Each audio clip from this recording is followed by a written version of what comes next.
Hello, everyone, and good evening. My name's Don Arleth, and welcome to World Talks here on TVP World. At a high-stakes summit in Kazakhstan, leaders are aligning on the future of China-Central Asia cooperation. President Xi Jinping is outlining a strategic roadmap for deepening ties with Kazakhstan, Tajikistan, Turkmenistan, Uzbekistan, and Kyrgyzstan. On day one, Xi met with Kazakh President Tokayev to discuss boosting trade, tech, investment, and tourism.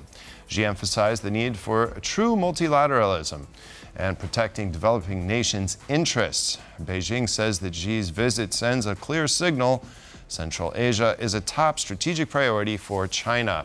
And now joining me to discuss is Didi Kirsten Tatlow, senior reporter for international affairs at Newsweek. Hello, Didi. Thank you very much for joining us today on World Talks. Yeah, hi. Thanks for having me. Yes. Now, maybe for some of our viewers, let's just to kind of set a baseline. What is the importance of this China-Central Asia summit?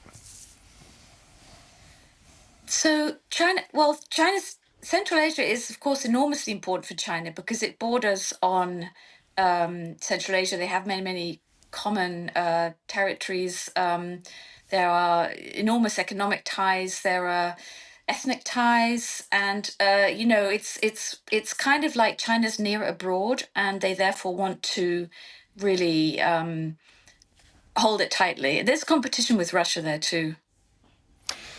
Right. Now, we've heard for a long time about this Belt and Road Initiative. Is it still moving forward full steam? What is the current status of that project in the Central Asian countries? Yep, BRI, as it's called, the Belt and Road Initiative, is indeed going ahead. I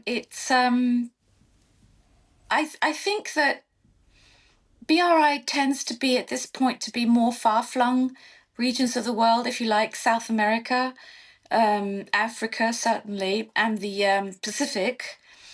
And I think that, for closer countries that are actually bordering on China and are also in the Shanghai Cooperation Organization, that the BRI is perhaps less of a thing. They don't really need it so much. I mean, the economic and the security kind of ties are so obvious when you're actually looking at China's, the countries that border China.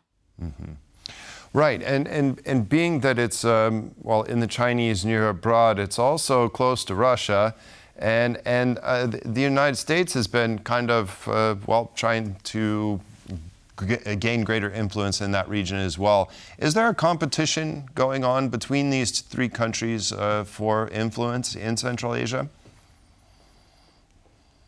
Certainly there's something of a contest, if you like, between Russia and China. I would say that in some ways, the US is a bit out of the picture. Russia, of course, has very traditional ties to this region too. And there is a sense that China's beating Russia at spreading influence economically, primarily, of course, economically. China is economically in a different category than Russia. Russia has a pretty small economy, considering especially how large the country is. Whereas China, of course, has an absolutely massive economy and is very, very powerful in manufacturing.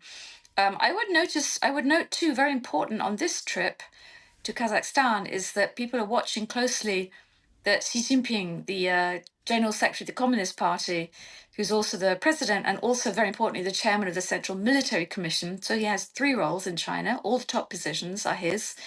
Whether he would, leave China, because there are these rumors about a little bit of political instability in China. So this is absolutely a sign of, declaration of Xi's ongoing status, power, and China's enormous role in the region. Right, and back to Russia, despite the claims of limitless friendship between Russia and China, and that's been the kind of the main motto as of late, do you think that Russia is secretly a little bit distrustful of China and that China may be playing a grand strategy of chess? Yeah, so there was a recent report authored by a cybercrime gang. Actually, it was in the New York Times, and they drew on a cybercrime gang called Ares on leaked FSB, Russian domestic intelligence report that the FSB has in fact is extremely suspicious of China and has a special unit to try and sort of counter China, and they fear loss of control and loss of, um, they fear penetration, they fear infiltration by China. I mean, I think it's obvious, really, that there are tensions between the two countries. These are both dictatorships, and dictatorships tend not to necessarily get on very well forever with each other because they're politically unstable. There's pretty raw power going on. Having said that, I strongly believe too that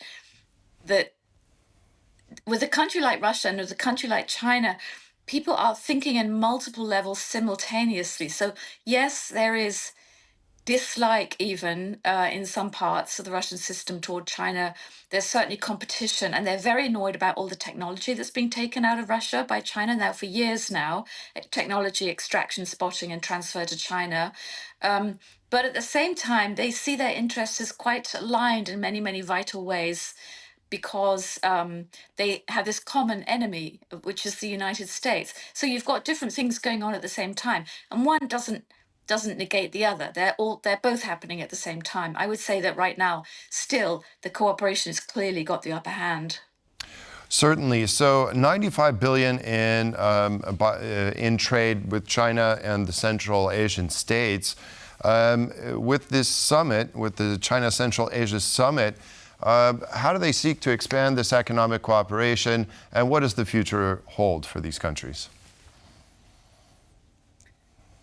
I think, absent real business economic push and effort from other parts of the world, we are going to see a continual deepening despite real concerns in some of these Central Asian countries about China gaining too much power in them and resentment as well.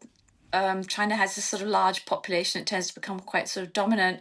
And of course, these are nations that are going to try to balance. They're not major powers. They are.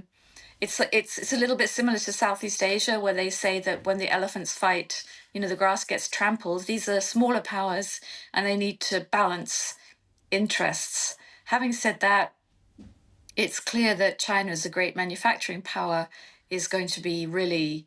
It has already, and I don't see that stopping anytime soon, spreading its influence via business, via economy, setting up ties that bind very, quite tightly because there just aren't any alternatives, really. The United States is not offering alternatives to these Central Asian nations in terms of all kinds of economic activity.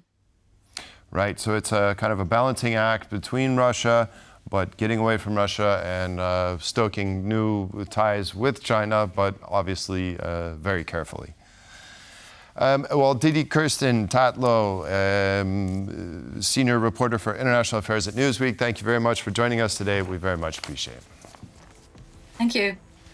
And that concludes this edition of World Talks. Thanks for joining us, and stay with us for more here on TVP World.